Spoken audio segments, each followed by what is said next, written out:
प्रहलाद ने देखा खम्मे पर चींटी चल रही है। बोले इस खम्मे में भी मेरा भगवान है, क्योंकि वो तो कण कण में भगवान का रूप देखने वाले थे। बोले खम्मे में? बोले हाँ। कि सूर्य अनेक फिरे कड़ मांगत, पे पद सुर सो स्वाद कहाँ है। कि सूर्य अनेक फिरे कड़ मांगत, पे पद सो सुर स्वाद कहाँ है। पुन ताल मजीरा बजात फिरे, मीरा मतवारी सी चाह कहाँ है। सब ताल मजीरा बजात फिरे, मीरा मतवारी सी चाह कहाँ है। सिया राम कथा कितनों ने लिखी, कि सिया राम कथा कितनों ने लिखी, पर तुलसी जैसी मर्याद कहाँ है। नरसिंह बसे प्रति खम्मन में, पर काड़न को पहलाद कहाँ है। पर काड़न को पहलाद कहाँ है। आज भी प्रति खम्मा में, हर खम्मे में नरसिंह भगवान बसे हुए हैं, पर निकालने के लिए प्रहलाद जैसी भक्ति लेकर कोई बालक प्रकट तो हो। जैसे ही हिरण्यकश्यप ने तलवार मारी खम्भे में, भगवान हुम भारुम करते हुए नरसिंह भगवान प्रकट हुए। बोलिए नरसिंह देव भगवान की। नरहरि प्रभु, नरहरि प्रभु, नरहरि प्रभु। ऐसे नरसिंह भगवान प्रकट हुए। एक बार तो हिरण्यकश्यप देख करके उल्टा गिरा। ऐसा विचित्र रूप, जिनका मुख पशु के जैसा है, शरीर मानव के जैसा, इतने बड़े बड़े नाखून, और हुम भारुम करते हुए बिना किसी अस्त्र शस्त्र के जब प्रकट हुए, भगवान ने कहा मैं ही नारायण हूं। तो हिरण्यकश्यप तलवार लेकर के खड़ा हो गया, और हिरण्यकश्यप जब तलवार लेकर के खड़ा हुआ,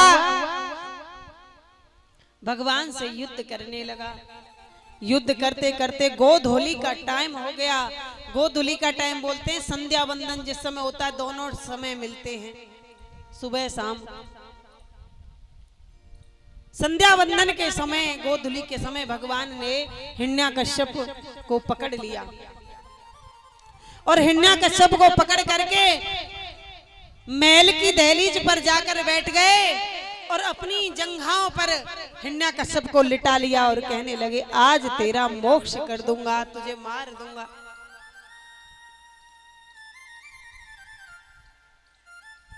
हिरण्यकश्यप बोला तुम मुझे मार नहीं सकते। बोले क्यों? क्योंकि मैंने वरदान पाए हैं बहुत ज्यादा। क्या वरदान पाए हैं? बोले मैंने वरदान पाया है, ना महल के भीतर मरूं, ना बाहर मरूं, ना ऊपर मरूं, ना नीचे मरूं। बोले ना तू भीतर है, ना बाहर है, ना ऊपर है, ना नीचे, मेरी जंघाओं पर बीच दहलीज में अटका पड़ा है। मैंने वरदान पाया था कि ना अस्त्र से मरूं, ना शस्त्र से मरूं। बोले इतने लंबे लंबे नाखून तेरे लिए बना के लाया हूं। बोले मैंने वरदान पाया था ना दिन में मरूं, ना रात में मरूं। बोले देख ले समय, गोधूली का समय, ना दिन है ना रात है, दोनों टाइम मिल रहे हैं। बोले मैंने वरदान पाया था कि ब्रह्मा की बनाई हुई सृष्टि में किसी से ना मरूं। भगवान बोले हम ब्रह्मा के बाप हैं, ब्रह्मा को हमने बनाया है, ब्रह्मा ने हमको नहीं बनाया, तू आज मरेगा ही मरेगा। तो बोले फिर जोर से हंसकर बोला तो भी नहीं मार सकते। बोले क्यों? क्योंकि मैंने वरदान पाया था 12 महीने में किसी महीने में ना मरूं, और ना नर से मरूं, ना जानवर से मरूं। भगवान बोले तू बता मैं नर हूं के जानवर हूं? तुम्हारी तो पता ही नहीं चल रहा, मुख तो है जानवरों जैसा, शरीर है मनुष्यों जैसा, और तूने कहा 12 महीने में, तो तेरे लिए मैं अधिक मास बना करके लाया हूं। इसलिए अधिक मास जब पड़ता है ना, तो 84 कोस की परिक्रमा लगती है, धर्म पुण्य ज्यादा होते हैं, क्योंकि ये 12 महीने ब्रह्मा ने बनाए हैं, और अधिक मास जिसे पुरुषोत्तम मास कहते हैं, उसे ब्रह्मा के पिताजी ब्रह्म ने बनाया है, श्रीमन नारायण ने बनाया है। अधिक मास की तेरे लिए अलग से महीना निकाला है, बहुत दिन से तेरे लिए मेहनत की है, आज तू मरेगा ही मरेगा। बोले पता नहीं था कि 12 महीने 13 महीने होते हैं, नहीं मैं तो पूरा 14 महीने का रिजर्वेशन करवाता। भगवान ने हुम भारुम करते हुए उसके सीने को चीरा और अंतड़ियों को निकाल करके अपने गले में धारण कर लिया। अचंभित बात देखो, जो भगवान से द्वेष करता है, जो भगवान से बैर करता है, उसे भगवान ने उसके अंतड़ियों को गले में धारण कर लिया। प्रहलाद जी सामने आए, भगवान से प्रार्थना करने लगे, अपना कुपित शांत करो प्रभु। प्रभु का कुपित शांत हुआ। तब प्रहलाद जी ने भगवान से एक प्रार्थना की, हे प्रभु इतनी कृपा अवश्य करना कि मेरे पिता को नरक मत देना। भगवान ने कहा, प्रहलाद जी कैसी बात करते हो? अरे तुम जैसा भक्त जिस कुल में पैदा हो जाए उसकी 21 पीढ़ियां तर जाती हैं। भक्त के 7 पीढ़ी तो अपने कुल की तर जाती है। भीष्म पितामह ने कहा था ना द्रौपदी से कि हे द्रुपद सुता मेरी पुत्री, तूने कुल पवित्र कर डाला है। ऐसा नहीं कि पुत्र ही कुल को पवित्र करते हैं, बेटियां भी कर देती हैं। भक्त जिस घर में पैदा हो जाए उसकी 7 पीढ़ी अपने कुल की तर जाती है, 7 पीढ़ी ननिहाल कुल की तर जाती हैं और 7 पीढ़ी ससुराल कुल की तर जाती हैं। और भक्त के आसपास जितने भी इष्ट मित्र सगे संबंधी भक्त के टच में रहते हैं, उन सबको भी अगर ज्यादा गहनता से टच में रहते हैं तो मोक्ष उनको भी मिलता है। क्यों? क्योंकि एक चमकती हुई मणि जब एक जगह रखी जाएगी तो उसके आसपास जितने भी स्थान होगा वो अपने आप चमकने लगेगा। तो भक्त के साथ रह करके भक्ति आप में जरूर आ जाएगी। मेरी गारंटी है कि आप में भक्ति जागृत ना हो, और जब तुम में भक्ति आ जाएगी तो मोक्ष हो जाएगा, मोक्ष का रास्ता खुल जाएगा। इसलिए कहते हैं कि संगत कैसी होनी चाहिए? संतों की और भक्तों की। दुष्टों की संगत करोगे, दारू के ठेके पर बैठकर कितना भी बादाम शेक, कितना भी अच्छे अच्छे बादाम शेक वगैरह पी लेना, देखने वाले यही कहेंगे कि पीता ये दारू है। यही देखने वालों के मुंह से निकलेगा कि दारू पीता है। इसलिए संगत का असर बहुत होता है। भगवान ने हिरण्याकश्यप को वैकुंठ की प्राप्ति कराई और अपनी जंघा पर बिठा करके प्रहलाद जी को जैसे गाय बछड़े को अपनी जिभ्या से चाटती है उस भांति लाड करने लगे। जिभ्या से प्रहलाद जी को चाटने लगे। अभिमान व्यक्ति को डुबा देता है, और यदि अभिमान हो भगवान का, गर्व हो भगवान का, विश्वास हो भगवान का, तो व्यक्ति को भवसागर से पार करा देता है। सुखदेव स्वामी कह रहे थे कि त्रिकूट पर्वत पर एक हाथी रहते थे जिनके 100 पुत्र थे, 50 पत्नियां थी, बड़े घमंड में रहते थे कि मेरे बराबर बलशाली इस दुनिया में कोई भी नहीं है। एक बार सभी पत्नियों के साथ जल में स्नान करने के लिए गए तो उनका पैर गिरह ने पकड़ लिया। अब गज ने बहुत छुड़ाने की कोशिश की, लेकिन गिरह ने पैर को नहीं छोड़ा। पत्नियों से कहा हमें खींचो बाहर। अब 100 पुत्र थे, 50 पत्नियां थी, सब मिल करके खींचने लगे। 4-6 दिन खींचा। बच्चे बोले कि हमारे बस की नहीं है, तुम तो मरेंगे, हमें और भूखा मार देंगे। तो चले गए छोड़ के। फिर 8-10 दिन पत्नियों ने खींचा। उन्होंने कहा कि अब हमारे बस की नहीं है, हम भी थक चुके हैं, तुम जानो, तुम्हारा काम जाने। ये गज क्या है और गिरा क्या है? ये गज है हर एक वो व्यक्ति जो घमंड करता है कि मेरे पास तो इतना है, मेरे पास तो इतना है, मेरे पास तो इतना है। और वही गज का जब ग्राह रूपी, रोग रूपी ग्राह पैर पकड़ लेता है, उस घमंडी व्यक्ति का रोग रूपी ग्राह पैर पकड़ लेता है, बुढ़ापा रूपी ग्राह जब पैर पकड़ लेता है तो फिर वो सबसे कहता है बचाओ मुझे, लेके चलो मुझे दिखाने, सेवा करो मेरी। 2-4 महीने तो बच्चे सेवा करते हैं, 4-6 महीने पत्नी सेवा करती है, फिर सब झिक जाते हैं धीरे धीरे करके। फिर क्या कहते हैं, हे भगवान इनका दुख हमसे देखा नहीं जा रहा, इनको उठा लो। ये नहीं कहते हमसे सेवा नहीं करी जा रही, हम झिक गए हैं, ये कहते हैं देखा नहीं जा रहा दुख।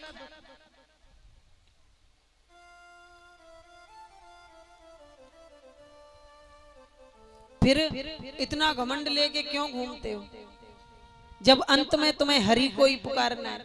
और एक मुझे बात बड़ी खटकती है संसार की कि हर माता पिता यूं क्यों सोचते हैं कि हमारे बेटे का ब्याह होगा, बहू आएगी हमारी सेवा करेगी। ऐसा क्यों सोचते हैं? मतलब तुम खुद ये कामना करते हैं कि भगवान हमें ऐसी जिंदगी भी देना कि हम खटिया में पड़ जाएं और बहू बेटा हमारी सेवा करें। अरे मंद बुद्धि व्यक्ति, भगवान से ये क्यों मांगते हो कि तुम खटिया में पड़े?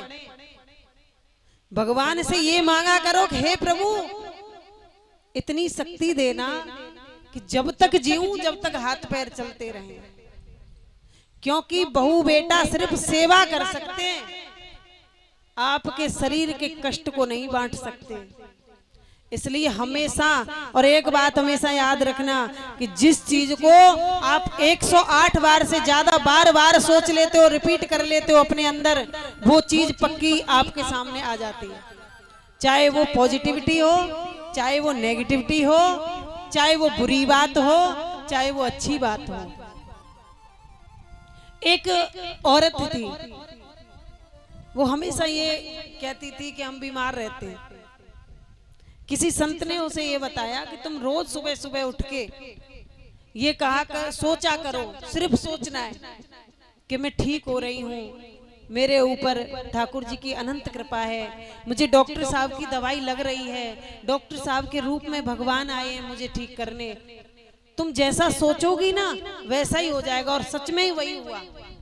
कहीं की दवा नहीं लगती थी, फिर सोचते सोचते 1 महीने में एकदम ठीक हो गई। तो जो हमारे विचार चलते हैं हमारा वैसा ही ऑरा बन जाता है। और ये ऑरा ही तो होता है। संतों के पास आप क्यों जाते हो? क्योंकि संत जो हैं वो पॉजिटिव सोचते हैं, उनके पास पॉजिटिव ऑरा होता है। तो हमारा नेगेटिव ऑरा संतों के चरणों में झुकने से, संतों के पास बैठने से नेगेटिविटी खत्म हो जाती है, नेगेटिव ऑरा खत्म हो जाता है, पॉजिटिविटी आती है और अच्छा मन स्वस्थ हो जाता है। इसलिए जाते हैं संतों के पास। तो बार बार नहीं सोचना चाहिए। ये सोचो कि जब तक जिए तब तक हमारे हाथ पैर स्वस्थ चलें। और भगवान ऐसा दिन मत दिखाना कि हम खटिया में पड़े पड़े अपनी जिंदगी के लिए मौत की भीख मांगने लगे। कितने लोगों को मैंने देखा है खटिया में पड़े पड़े जिनकी कमर बिस्तर से चिपकने लगती है, खटमल पड़ जाते हैं खटिया में। बच्चे क्या कर सकते हैं? सेवा कर सकते हैं, पैसा खर्च कर सकते हैं, लेकिन शरीर का दुख नहीं बांट सकते। इसलिए भगवान से रोग, पहला सुख निरोगी काया, पहला सुख निरोगी काया, दूसरा सुख पास हो माया। अगर पास माया होगी तो तुम किसी गरीब कन्या का विवाह कर सकते हो, धर्म कर सकते हो, पुण्य कर सकते हो, अपने घर की व्यवस्थाएं बना सकते हो और समाज में अच्छे अच्छे कर्म करके पूजनी भी बन सकते हो।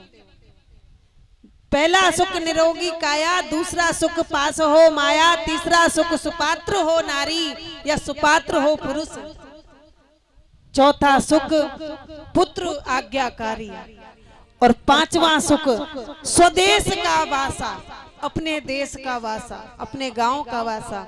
ये 5 सुख जिसके पास हैं और वो भी भगवान का भजन नहीं कर रहा है तो उससे बड़ा दुर्भागी इस दुनिया में कोई नहीं हो सकता। ये सत्य बात है। वाह बेटा, इसको ना बहुत अच्छी लगी है ये बात, देख लो। छोटा बच्चा है पर ध्यान से बहुत सुनता है कथा। ये पांचों चीज अगर तुम्हारे पास हैं तो आपको फिर भजन अवश्य करना चाहिए। इतने साधन ईश्वर ने तुम्हें दे दिए और फिर भी तुम भजन ना करो तो आपकी मति समझ लो है नहीं। श्री सुखदेव जी महाराज कहते हैं कि भगवान की प्रसादी चीज, भगवान की चढ़ाई हुई चीज कभी पैरों में चरणों में नहीं आनी चाहिए अपने, उससे धर्म की हानि होती है, सुकृत नष्ट हो जाते हैं। एक बार ध्यान से सुनिए, एक बार दुर्वासा जी भगवान के धाम गए। भगवान के धाम गए तो भगवान ने उनको स्वागत में अपनी प्रसादी माला पहना दी। उस माला को पहन के इंद्र के पास पहुंच गए। समुद्र जब इंद्र के पास पहुंचे तो इंद्र ने वो माला, दुर्वासा जी ने इंद्र को वो माला पहना दी खुश होकर के। अब इंद्र ने सोचा ये तुच्छ माला,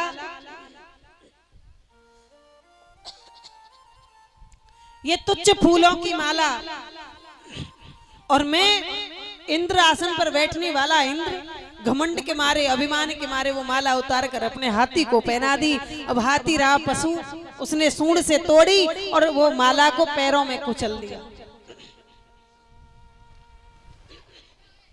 जब पैरों में कुचल दिया तो इसका असर ये हुआ कि त्रिलोकी पर राक्षसों का राज्य हो गया।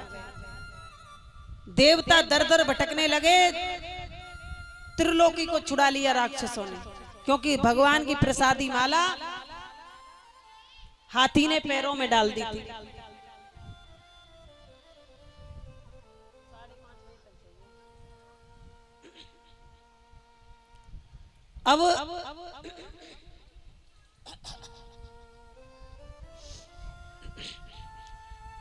अब जब प्रसादी माला डाल दी तो इसका असर ये हुआ कि समस्त त्रिलोकी पर देवता, राक्षसों का राज हो गया। देवता दर दर भटकने लगे। फिर भगवान के पास देवता पहुंचे तो देवताओं को लक्ष्य करके भगवान ने समुद्र मंथन करवाया। देखो, भगवान ने समुद्र मंथन इसलिए भी करवाया है कि हर व्यक्ति को समुद्र मंथन अपने अंदर भी करना चाहिए। जब व्यक्ति अपने अंदर समुद्र मंथन करता है तो जो 14 रत्न समुद्र मंथन से निकले थे वो हर व्यक्ति के अंदर से निकलते हैं। अच्छा, समुद्र मंथन में से क्रम से सब चीज क्यों निकली? पहले विष निकला, फिर कामधेनु गाय निकली, फिर उच्च श्रेवा नाम का घोड़ा निकला, मदरा निकली, दारुणी, इतनी चीजें क्रम से क्यों निकली? ऐसा भी हो सकता था कि विष की जगह पहले अमृत ही निकल आता तो शायद देवता मंथन ही नहीं करते, अप्सरा निकल आती, या फिर सबसे पहले मदरा निकल आती, पी पा के छुट्टी, पड़े रहो औंधे तिरछे उल्टे सीधे। तो सबसे पहले विष निकला, हलाहल विष। समुद्र मंथन जब हुआ तो सबसे पहले हलाहल विष निकला। ध्यान से सुनना, ये बड़े काम की बात है, आपके जीवन में काम आएगी। विष निकला तो भगवान ने ये बताया है आपको, हमको, सबको, हलाहल विष इसलिए निकला, यानी कि अगर आपने अपनी यात्रा के पथ पर दुनिया के उपहास रूपी विष को पी लिया, दुनिया के निंदा रूपी विष को पी लिया, जब आप अपने पथ पर चलोगे तो दुनिया तुम्हारी निंदा करेगी, तुम्हारी बुराइयां करेगी, तुम्हारा उपहास करेगी, तुम्हारा अपमान करेगी। अगर तुम इन सब विषयों को पी गए तो समझ लो आपकी यात्रा आरंभ हो गई। कालकूट नाम का विष पी लिया तो आपकी यात्रा आरंभ हुई।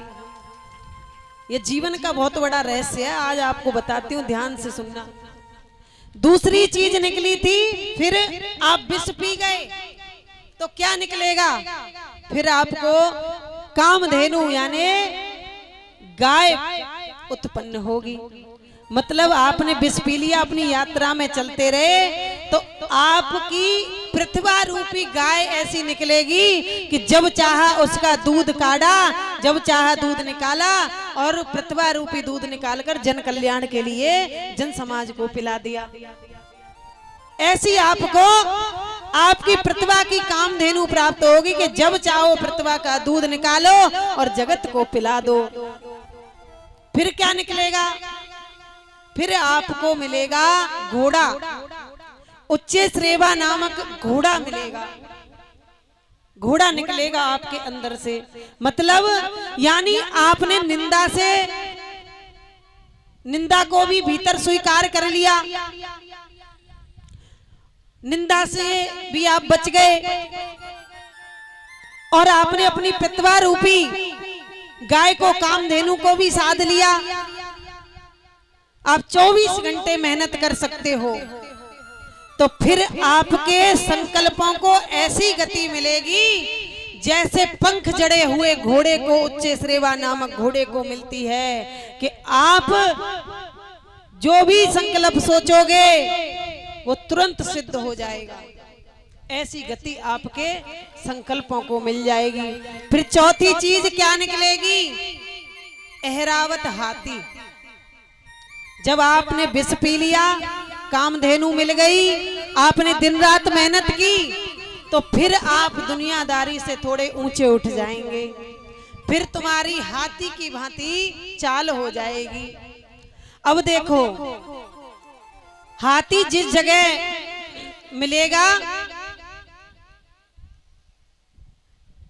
वो अपनी मस्तानी चाल में चलता है। अब हाथी किसी गांव में जाता है तो सभी लोग गांव के बड़ा स्वागत करते हैं। गणेश जी आ गए, गणेश जी आ गए। कोई उनको खिलाने के लिए घर से कुछ ला रहा है, कोई घर से कुछ ला रहा है।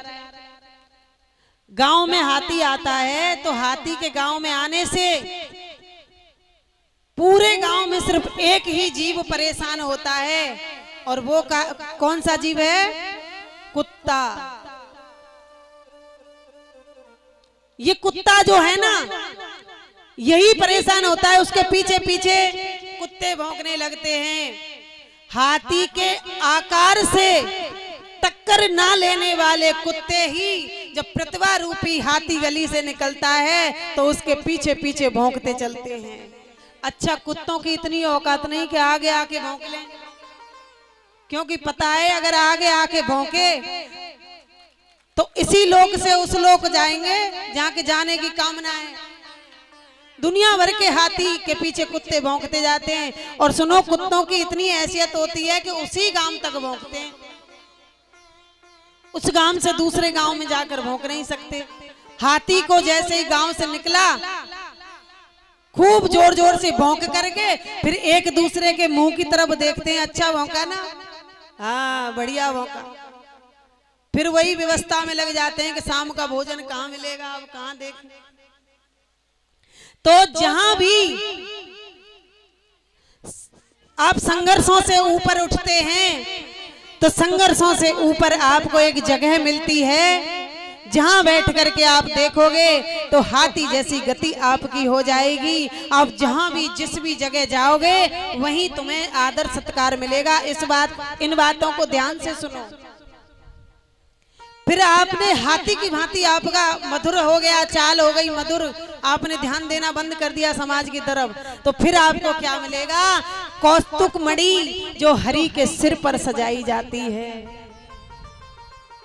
आपको कौस्तुक मणि मिलेगी पांचवी चीज मिलेगी कौस्तुक मणि, जो श्री हरि के माथे पर सजाई जाती है। अगर आप लोगों के जन आकांक्षाओं से ऊपर खड़े हो गए, जन आकांक्षाओं के ऊपर खड़े हो गए, बेखबर हो गए, तो एक दिन आपके सिर पर कौस्तुभ मणि यानी ताज रखा जाएगा। आपकी प्रशंसा मणि की भांति चारों तरफ चमकने लगेगी, चारों तरफ दिखने लगेगी। ये पांचवी चीज निकली। फिर आपकी जब चारों तरफ चहक महक होने लगेगी और आप खूब प्रतिष्ठित हो जाएंगे, तो फिर आपको क्या मिलेगा? कल्प वृक्ष। कल्प वृक्ष यानी आपका जीवन एक कल्प वृक्ष की भांति हो जाएगा। आपको किसी से पूछने की, किसी की आज्ञा लेने की आवश्यकता नहीं पड़ेगी। आपके मन में अच्छा संकल्प प्रकट होगा और आप उसे तुरंत गति दे दोगे और तुरंत सफल हो जाएगा। फिर आपको ऐसा कल्प वृक्ष, देव वृक्ष मिलेगा कि आपके मुख से निकला हुआ वचन सत्य होने लगेगा। और फिर आपको जब इतनी चीजें मिल जाती हैं तो फिर क्या मिलेगा? कल्प वृक्ष के बाद में सातवीं चीज मिलेगी, रंभा नामक अप्सरा। ध्यान से सुनिए परीक्षित जी महाराज, कथा कहां चल रही है? होश उड़ गए परीक्षित जी के? रुक जाओ। हैं? कौन सी जगह? अरे महाराज लग थोड़ो कथा में ध्यान दो। तो सातवीं चीज क्या मिलेगी? रंभा नामक अप्सरा। रंभा यानी वासना। हर व्यक्ति के अंदर जब व्यक्ति पराकाष्ठा पर पहुंचता है, उसके संकल्पों को गति मिल जाती है, उसके संकल्प सिद्ध होने लगते हैं, तो रंभा नामक वासना, वासना सिर्फ काम वासना नहीं होती है।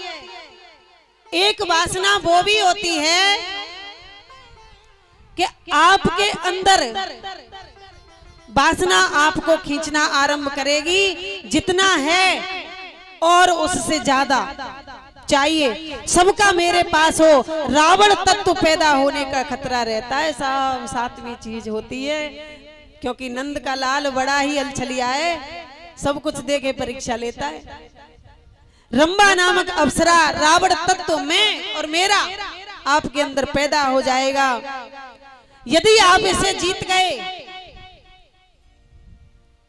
यदि आप इसे जीत गए, तो फिर आपको क्या प्राप्त होगा? फिर आपको देवी लक्ष्मी पैदा प्राप्त होगी।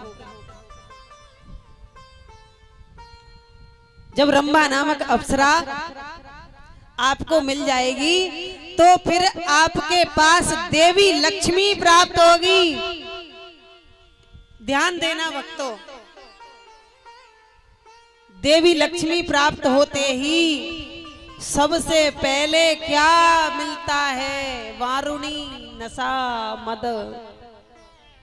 देवी लक्ष्मी के आते ही वारुणी यानी श्राप, यानी धन की प्राप्ति होते ही सबसे पहले आसुरी प्रवृत्ति, घमंड, अभिमान, इससे बचना है। फिर आपको देवी लक्ष्मी को पा करके यदि आप वारुणी की तरफ आपने ध्यान नहीं दिया, आपने धन की माया के घमंड की तरफ, अभिमान की तरफ ध्यान नहीं दिया, तो फिर आपको अगली चीज क्या मिलेगी? चंद्रमा।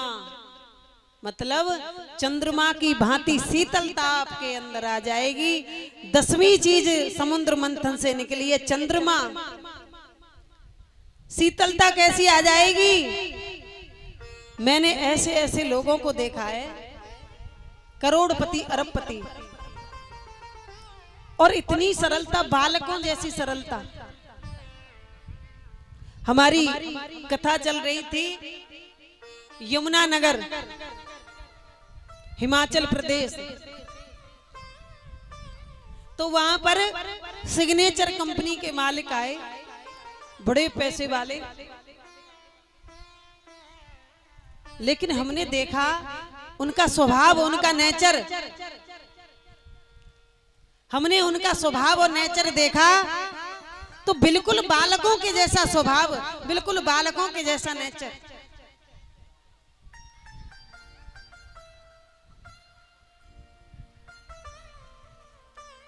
अभी अभी आपने सुना था कि जो रईस लोग हैं, खानदानी मिजाज रखते हैं नर्म अपना, तुम्हारा लहजा बता रहा है तुम्हारी दौलत नई नहीं है। खाली घड़े को बजा के देखना टन टन बजेगा, भरे हुए घड़े को बजा के देखना आवाज नहीं आएगी।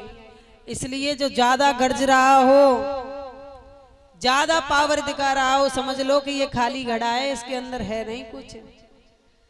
इसलिए जो विनम्र हैं उनको मूर्ख मत मानना, उनके अंदर बहुत कुछ है, लेकिन उनकी परवरिश इतने अच्छे संस्कारों से भई हुई है कि उनके अंदर चंद्रमा जैसी शीतलता है, उनके अंदर एकदम संत तत्व है।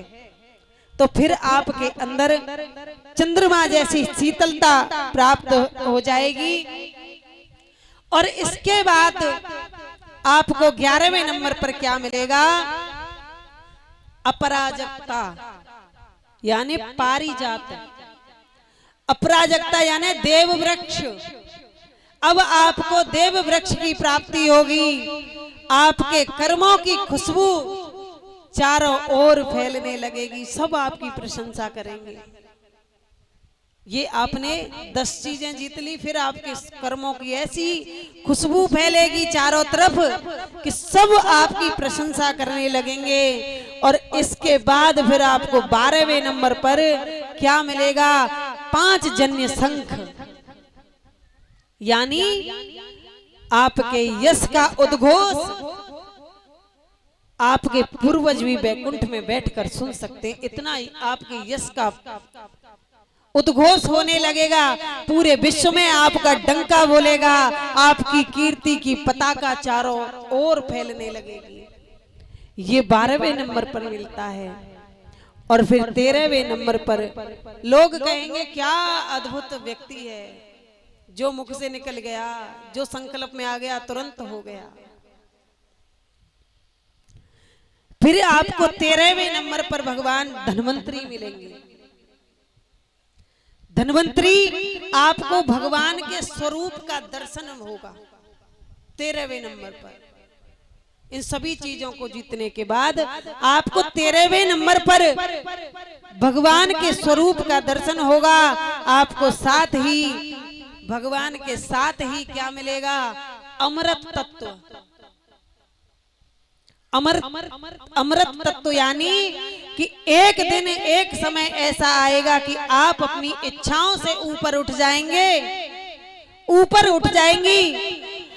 और एक दिन ऐसा आएगा कि आपकी आत्मा में, आपके शरीर में, आपकी जिह्वा में, आपके धन में ऐसा अमृत तत्व होगा कि आपके दरवाजे पर जो भी दीन दुखी आएगा उसका उपचार हो जाएगा। जो भी आपकी शरण में आएगा दुखी मन लेकर वो खुश हो जाएगा। ये 13वां, ये 14वां अमृत तत्व आपको मिलेगा। हर व्यक्ति के अंदर समुद्र मंथन होता है और ये सब चीजें हर व्यक्ति के अंदर होती हैं। जिसने पहली चीज हलाहल विष को पी लिया उसे कामधेनु मिलती हैं। जिन्होंने अपनी प्रतिभा का दूध जगत को बांटा, देखो इसमें भी एक कारण है। प्रतिभा का दूध यदि स्वयं पियोगे तो कीर्ति नहीं फैलेगी। जितना तुम्हारे पास है प्रतिभा का दूध बांटो, कामधेनु का दूध बांटो, बांटने से बरकत होती है। तो आपको ऐसा घोड़ा मिलेगा जिसके पंख जड़े हुए होंगे, मतलब आपके संकल्पों को ऐसी गति मिलेगी कि उड़ान भर जाएंगे एक साथ। उसके बाद में आपको ऐरावत मिलेगा जिसके आकार से टक्कर न लेने वाले कितने कुंठित कुत्ते उसके आपके ऊपर भौंकेंगे, आपको कोई फर्क नहीं पड़ने वाला। आप हाथी की भांति चले जाएंगे एकदम दंदनाते हुए। फिर आपको कौस्तुभ मणि मिलेगी जो हरि के सिर पर सजाई जाती है। आपके चारों तरफ प्रकाश आपके कर्मों का फैलेगा। फिर कल्प वृक्ष मिलेगा। कल्प वृक्ष जिसके पास सब कुछ है, आज भी कल्प वृक्ष के नीचे जो मांग लो वो मिलता है। इतने श्रेष्ठ हो जाएंगे। रंभा नामक अप्सरा वासना, इसका भी मेरे पास, इसका इससे बचना है। शांति संतोष ये सिर्फ सत्संग से मिलेगा। उसके बाद में अगर आपने संतोष कर लिया, शांति कर ली, तो देवी लक्ष्मी की प्राप्ति होगी। जो देवी लक्ष्मी आएंगी, देवी लक्ष्मी के साथ ही साथ अभिमान आता है, घमंड आता है। लेकिन वो क्या होता है? नशा, वारुणी, मदिरा, इससे बचना है। आपने इस पे विजय प्राप्त कर ली तो आप चंद्रमा की तरह शीतल हो जाएंगे। और चंद्रमा की तरह शीतल हो गए तो आप कल्प वृक्ष माने पारिजात का वृक्ष, देव वृक्ष बन जाएंगे। आपकी देवों जैसी सोच हो जाएगी, देवताओं जैसी समान भाव।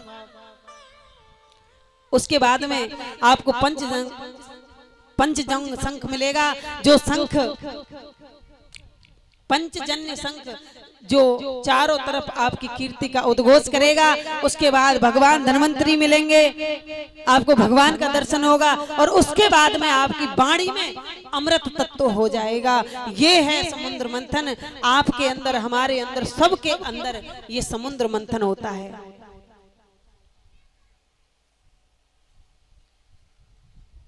आप लोगों को कुछ समझ में आया? लेकिन ताली नहीं बजाया।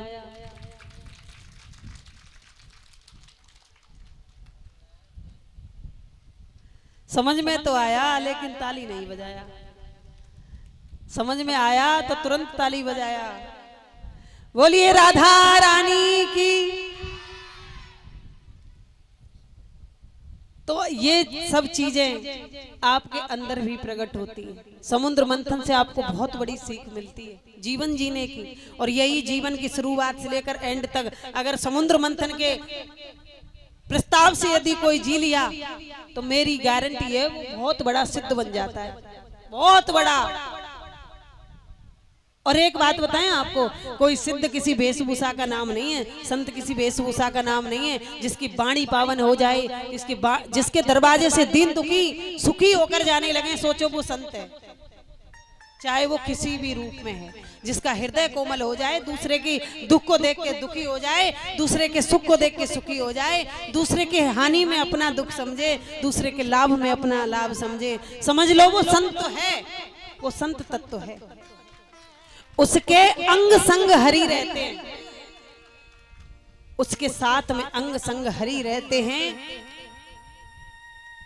श्री सुखदेव जी महाराज कहते हैं, उसमें से धन्वंतरी जैसे ही अमृत का कलश लेकर के प्रकट हुए। राक्षस जो हैं वो अमृत का कलश छुड़ा करके भाग गए।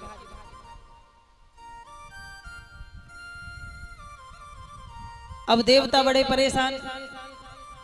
अब देवता ना तो लड़ सकते हैं, क्या करें? तो भगवान से प्रार्थना की। भगवान ने मोहिनी रूप रखा, विश्व मोहिनी रूप। और नृत्य कराते हुए भगवान ने देवताओं को तो पिला दिया अमृत और राक्षसों को पिला दिया विष। विष माने मदरा। ये जो मदरा है ना, ये इंसान का सबसे बड़ा शत्रु है, ये सबसे बड़ा विष है। क्योंकि आपको यदि कोई जहर दे दे तो एक बार में मर जाएंगे। और ये ऐसा मीठा जहर है, इसे पीते पीते पीते अंदर से पूरा तत्व गल जाता है, कुछ नहीं रहता। भगवान ये सोचते हैं इतना सुंदर शरीर बना के दिया, नाश मिटे ने इसका सत्यानाश कर दिया। अब तू आ जा, तुझे देखता हूं। इसलिए मदरा जो पीता है वो अपना ही अपराधी नहीं होता। एक तो अपने पितरों का अपराधी हो जाता है, एक अपना अपराधी हो जाता है, एक अपने बच्चों का सुख चैन छीन लेता है, अब उसका अपराधी हो जाता है, एक अपने पड़ोसियों का सुख चैन छीन लेता है, उसका अपराधी हो जाता है। और एक जो अंदर बैठा हुआ ईश्वर है वो खूब जीभ निकाल निकाल के गाली बकता है, गाली देता है कि हमें मदरा की जरूरत नहीं, ये मदरा डाल देता है मुंह में से। इसलिए देवताओं के लिए मदरा नहीं बनाई है, मनुष्यों के लिए नहीं बनाई है, ये मदरा बनाई है राक्षसों के लिए। भगवान ने अपने हाथों से राक्षसों को मदरा पिलाई थी, और जो मदरा का पान करते हैं वो राक्षस ही हैं। ये सत्य बात है। राक्षसों ने मदरा पी ली। अब एक थे राहु केतु, उन्होंने देखा, एक ही थे राहु केतु पहले, उन्होंने देखा ये तो गड़बड़ है। उन्होंने टेढ़ी नजर से देखा कि ये तो गड़बड़ है, ये तो हमें तो दारू पिला रहे हैं, सब सोते जा रहे हैं, इनको अमृत पिला रहे हैं, सब अमर होते जा रहे हैं। तो वो उन्होंने क्या किया कि संत रूप लेकर के देवताओं की तरफ बैठ गए, देवताओं का रूप लेकर के। और जैसे ही भगवान ने उसे अमृत पिलाया, सूर्य भगवान ने कहा, अरे केशव ये तुमने क्या कर दिया, इसे तुमने अमृत पिला दिया, ये तो राक्षस है। भगवान ने सुदर्शन चक्र से गर्दन काट दी, लेकिन एक राक्षस के दो बन गए, राहु और केतु। कटी गर्दन से ऊपर राहु और नीचे का केतु। और ये आज भी उसी बैर से सूर्य और चंद्रमा पर ग्रहण जो पड़ता है ना, उसी द्वेष से, क्योंकि सूर्य और चंद्रमा ने ही बताया था कि ये तो पी गए अमृत और अमर हो गए। राक्षसों के राजा हुए राजा बलि, प्रहलाद जी के पौत्र हैं। प्रहलाद जी के पुत्र हुए विरंच, और विरंच जी के हुए राजा बलि। बहुत बड़े दानी थे। एक दिन राजा बलि ने अपने गुरु से कहा कि भाई देवताओं ने तो अमृत पी लिया, उन्हें मारना तो मुश्किल है, वो मर नहीं सकते, तो क्या उनको हराया भी नहीं जा सकता? बोले बिल्कुल हरा सकते हो, गुरु सेवा गौ सेवा करके आप उनको हरा सकते हो। गुरु सेवा और गौ सेवा ऐसी करी कि त्रिलोकी पर राक्षसों का राज्य हो गया, मार मार करके देवताओं को भगा दिया। अब देवता फिर डोले बेचारे भटके भटके, जान से तो नहीं मरे क्योंकि अमृत भी रखा था। तो देवताओं की माता अदिति, देखो एक बड़े सोचने की बात है, देवताओं के और दानवों के, राक्षसों के और देवताओं के पिताजी एक ही है, कश्यप भगवान। एक से पैदा हुए देवता जिनका नाम है दिति, अदिति, और दूसरी से पैदा हुए राक्षस जिनका नाम है दिति। दिति यानी भेद बुद्धि, जिस औरत के भीतर भेदभाव रहता है उससे राक्षस पैदा होते। अभेद बुद्धि, जिसका माइंड खुला हुआ है, जो किसी के विषय में गलत नहीं सोचती, ईश्वर पर भरोसा करती है, उनसे देवता पैदा होते। तो एक है दिति और एक है अदिति। दिति है राक्षसों की माता और अदिति है देवताओं की माता। पिता दोनों के एक ही, पूरे सृष्टि के एक ही पिता हैं, श्रीमन नारायण, उन्हीं का रूप है कश्यप भगवान। कश्यप भगवान ने पूछा माता अदिति से, हे देवी, आप किस कारणवश उदास हो, वो आप हमें बताइए।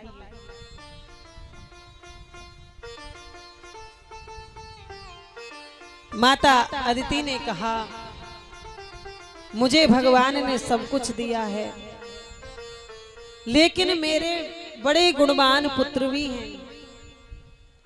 आप भी पति रूप में मेरे सौभाग्य से मुझे मिले हैं।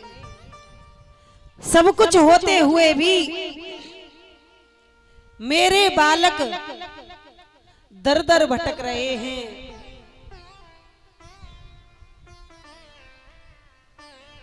मुझे इस बात का भारी दुख है। बोले अच्छा,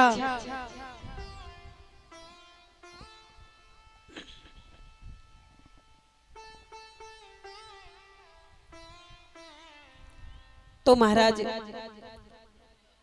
देवताओं के पिता भगवान कश्यप ने कहा, देवी मैं तुम्हें एक ऐसा व्रत बताता हूं जिसे पयो व्रत कहते हैं, जो दूध पीकर व्रत रहा जाता है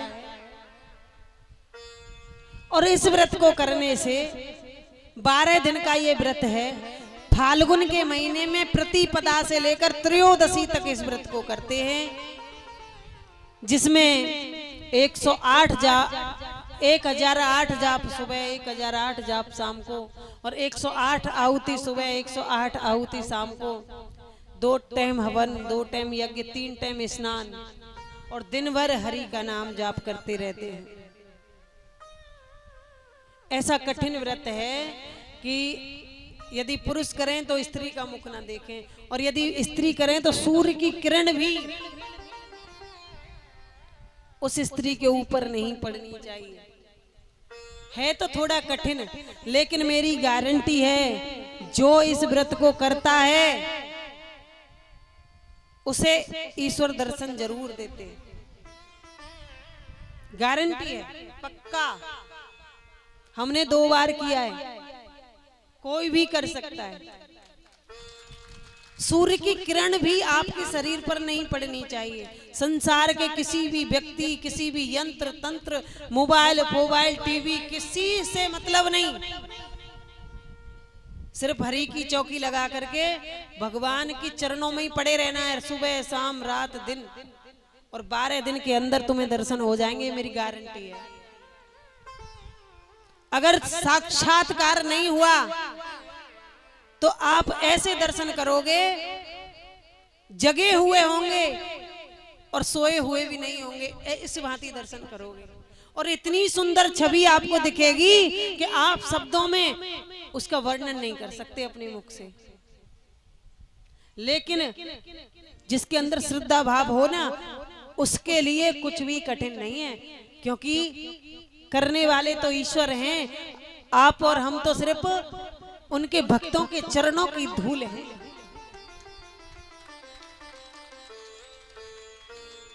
मैं तो कहती हूँ ईश्वर, हे प्रभु, मुझे तो संतों के चरणों की धूल की भी यदि कोई सबसे छोटा कण रहता हो, वो समझ करके अपना लेना प्रभु। मैं कुछ नहीं हूँ, आपके चरणों की दासी हूँ। आपके चरणों की दासी क्या प्रभु, आपके भक्तों के चरणों की धूल हूँ मैं।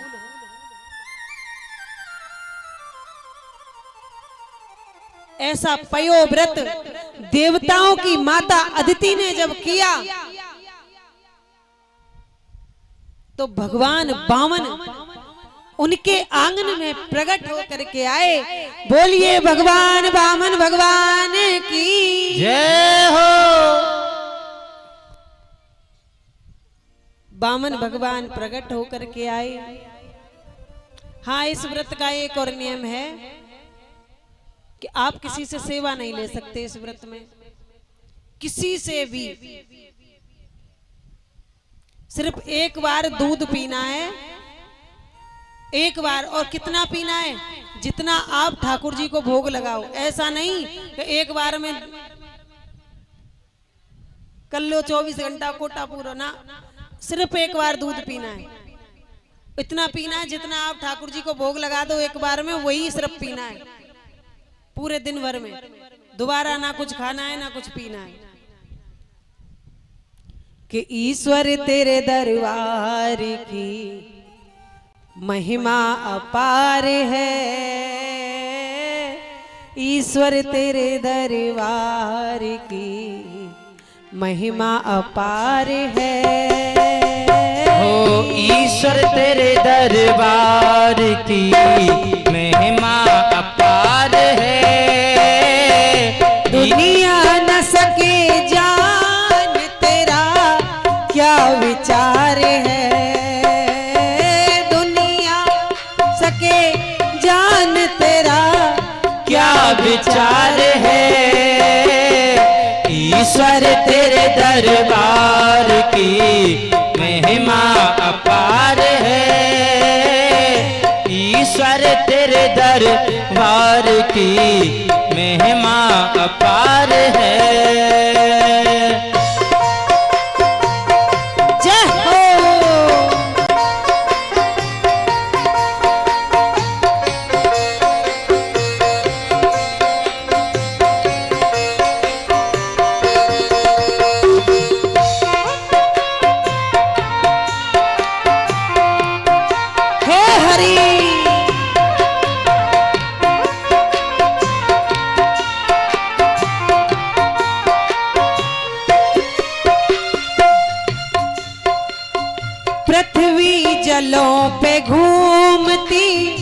किस आसरे खड़ी पृथ्वी जल पे घूमती, किस आसरे खड़ी, सूरज व चांद घूमते।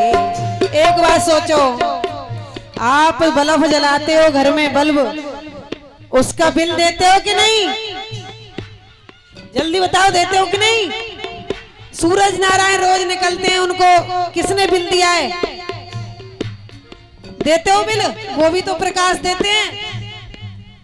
सूरज नारायण को रोज एक लोटा जल दिया करो, उसी से भक्ति परिपूर्ण होती है, परिपक्व होती है।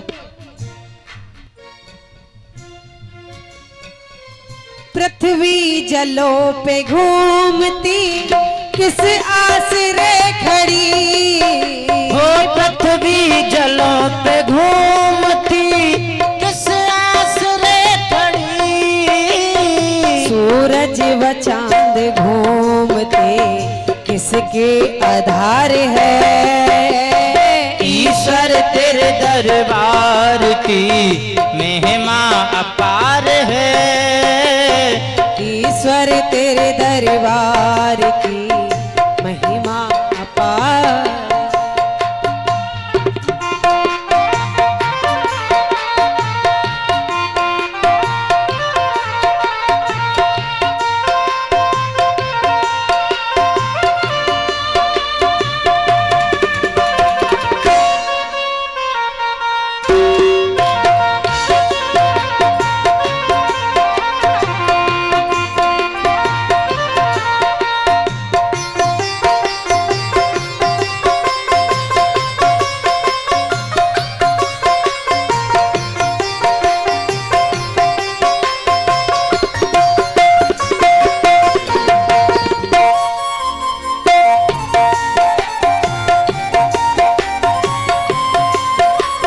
समुद्र न तीर लागते, सूरज दहे नहीं, समुद्र न तीर।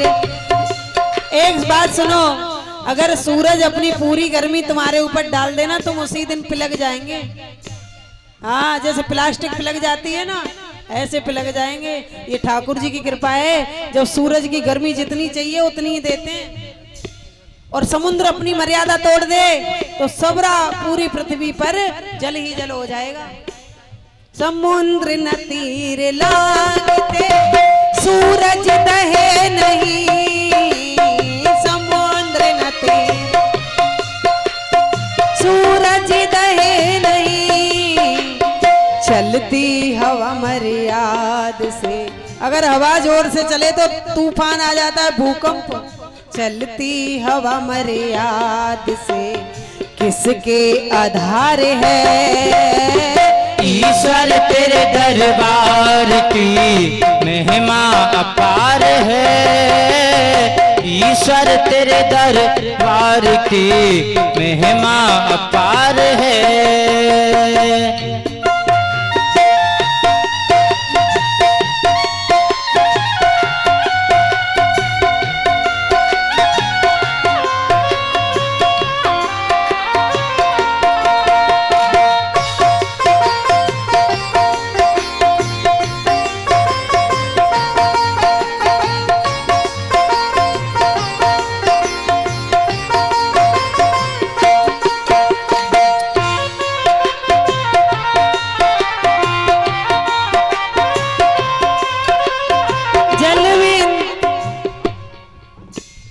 जल बिंदु से पैदा किया यह देह जीव का, जल बिंदु से पैदा किया यह जीव का, खाता है बोलता फिरे, खाता है बोलता फिरे, किसके करार है, ईश्वर तेरे दरबार की महिमा अपार है, ईश्वर तेरे दरबार की महिमा अपार है।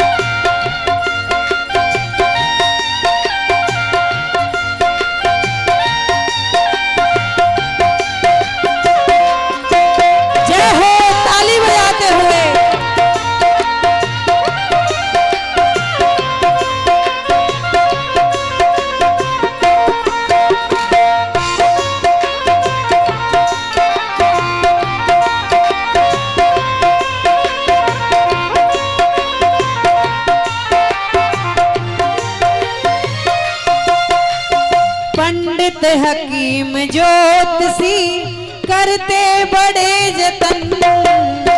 पंडित और ज्योतिषी करते बड़े यतन। पंडित जगदीश ज्योतिषी करते बड़े जतन। पंडित जगदीश ज्योतिषी करते बड़े यतन। ब्रह्मानंद तेरी शक्ति का, ब्रह्मानंद तेरी शक्ति का पाता न पार है। ईश्वर तेरे दरबार की महिमा अपार है। ईश्वर तेरे दरबार की महिमा अपार है। ईश्वर तेरे दरबार की महिमा अपार है। ईश्वर तेरे दरबार। बोलिए कृष्ण कन्हैया लाल की जय हो। राधा रानी की जय हो। जय जय श्री राम। राधे श्याम। श्री सुखदेव जी महाराज कहते हैं माता अदिति ने उस व्रत को किया। अदिति माता के उस व्रत से भगवान वामन उनके आंगन में प्रकट हुए। मैया अदिति ने उनको कोपनी पहनाई। बृहस्पति जी ने छाता दिया। ब्रह्मा जी ने कमंडल दिया। भोलेनाथ ने कुशा का आसन दिया। और माता पार्वती ने उनको कमंडल में 5 लड्डू ला करके डाल दिए। उन 5 लड्डुओं को लेकर के अपने गुरु बृहस्पति जी के पास पहुंचे। गुरु के पास पहुंचे, गुरु जी ने कह दिया इस छोटी मोटी इच्छा से हमारा काम नहीं चलता, तो प्रभु क्या आपकी आज्ञा है। गुरु बृहस्पति जी ने कहा कि आप हमें 3 लोक ला करके दो, तब हम प्रसन्न आपसे होंगे। हमारी गुरु दीक्षा देने की दक्षिणा यही है। गुरु दीक्षा जब गुरु जी देते हैं तो उनको दक्षिणा देते हैं कुछ ना कुछ। हमारी दक्षिणा यही है कि आप हमें त्रिलोकी लाके दो। जो आज्ञा प्रभु, ऐसा कह करके वामन भगवान वहां से राजा बलि के आंगन में चलते हैं। और राजा बलि के यहाँ पर बड़ी जोर का यज्ञ चल रहा था। राजा बलि के आंगन में जब देखा बलि ने भगवान वामन को, तो राजा बलि देखता ही रह गया। छोटे से बटुक ब्राह्मण हाथों में जाप करने की माला, छाता लेके, कमंडल लेकर के राजा बलि के द्वार पर पहुंचे। राजा बलि देख करके भगवान वामन को चकित रह गए। इतना सुंदर भगवान वामन का स्वरूप। ऐसा कहने लगे राजा बलि कि मेरा बस चले तो मैं तुम्हारे ऊपर 3 लोक वार दूं। और भगवान वामन का राजा बलि ने बड़ा सुंदर पूजन किया। आइए हम और आप मिलकर के भगवान वामन का पूजन करेंगे। आगे की कथा वामन भगवान की आपको कल सुनाई जाएगी।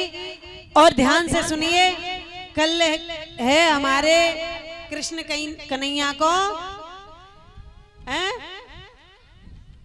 और आज है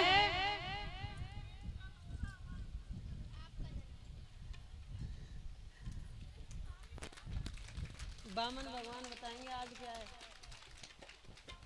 आज क्या है? आज वेद व्यास जी का बर्थडे है। आज मेरे व्यास जी का बर्थडे है। आज हमारा जन्मदिन है, कल भगवान का जन्मदिन है। तो कल होगा कृष्ण कन्हैया का जन्म उत्सव। तो सबको पीले कपड़े पहन के आने हैं।